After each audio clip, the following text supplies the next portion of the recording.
அடுத்த வாரம் ticket finale இருக்கு இல்லையா? ஸோ வீட்ல இருக்கவங்க எல்லாருமே ஒரு விதமா ப்ரிப்பேர் ஆகிட்டு இருக்காங்க. ஸோ இவங்க கேங் பார்த்தீங்கன்னா, முத்துக்குமார வியப்பா பார்த்துட்ருக்காங்க. முத்துக்குமார் காலையிலேருந்து ஒரு விதமான எக்ஸர்சைஸ் பண்ண ஆரம்பிச்சுட்டாரு. அதாவது தீஷுன்னு சொல்லிட்டு ஒரு கலைய தான். ஸோ இது கராத்தையும் கிடையாது, குன்ஃபும் கிடையாதுன்னு தான் சொல்லிட்டுருக்காங்க.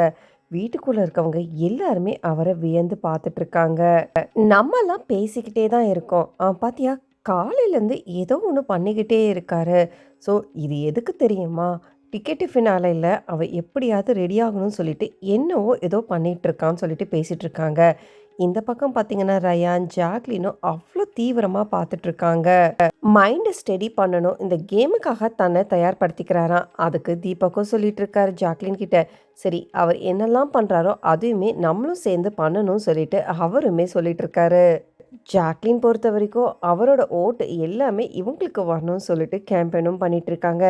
முத்துக்குமரனோட ட்ரெஸ்ஸை நான் போட்டுக்கிறேன். அதனால அவரோட ஓட்டுமே எனக்கு போட்டுருங்க.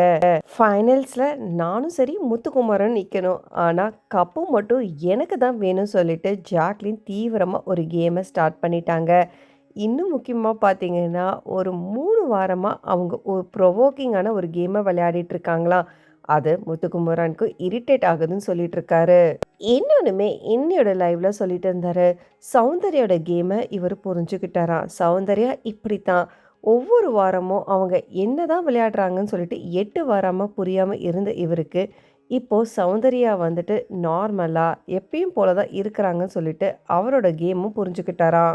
விஷால் நேத்துலேருந்து ரொம்பவே கவலையாயிட்டு இருக்காரு. விடிய விடிய அன்ஷிதாவோட தான் மழையில் நனைஞ்சுக்கிட்டு பேசிக்கிட்டு ஒரு ஆட்டம் போட்டுட்டு இருந்தார் இல்லையா?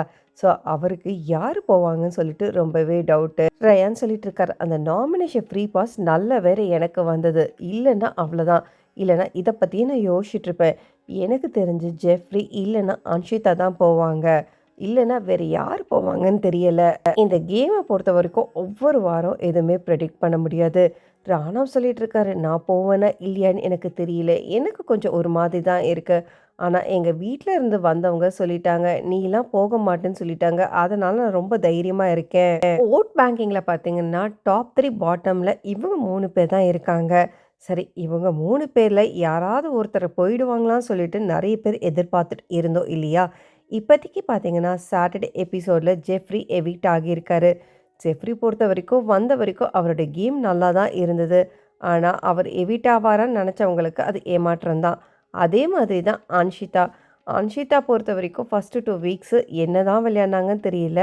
ஒரே ஒரு வீக்கெண்ட் மட்டும் அவங்க ரொம்ப டேஞ்சர் ஸோனில் இருந்தாங்க. அந்த வாரம் இவங்க தான் எலிமினேட் ஆகியிருக்கணும். ஸோ இப்போ பார்த்தீங்கன்னா சண்டே இவங்களுமே எலிமினேட் ஆகிட்டாங்க. விஜய் சேதுபதி பொறுத்த வரைக்கும் ஜெஃப்ரி எலிமினேட் ஆகினது கொஞ்சம் கஷ்டமாக தான் இருக்கும் போல இருக்கு. அப்படி தான் எபிசோட் போயிருக்குன்னு சொல்லியிருக்காங்க. சாச்சனா போனதுமே இவர் எதிர்பார்த்தாரா இல்லையான்னு தெரியல. ஆனால் அவங்க வெளியில் வந்தது நல்லது தான் இவர் எதிர்பார்த்துட்டு இருந்தார்.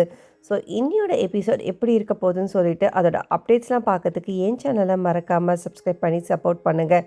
தேங்க்ஸ் ஃபார் வாட்சிங் மக்களே.